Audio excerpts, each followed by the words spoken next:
ang actual ko na delivers talaga sa bahay ni Congressman Romualdez is 3. Tapos pag may duty kami, nagkakaroon ng detailed. Minsan namumonitor ko doon sa group chat namin, may basura tayo deliver.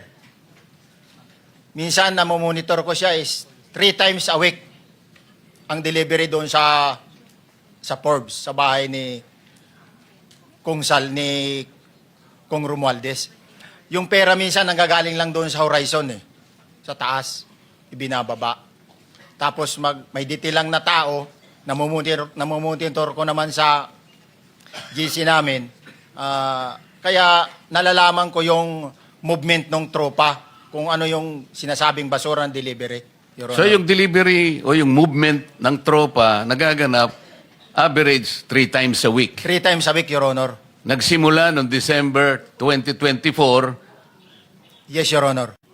Maliwanag ba ang ibig mong sabihin para sa kapulungan ito ay nag-a-average ng 3 beses sa loob ng 1 linggo ang pagdi-deliver ng pera kay Representative Saldico at tuloy-tuloy naman doon sa bahay ni former Speaker Martin Romualdez sa ganong rate, ganong beses, 3 beses sa loob ng 1 linggo. Yes, Your Honor. Magmula December 2024 hanggang ikaw ay mag-resign noong August 2025, this year. Yes, Your Honor.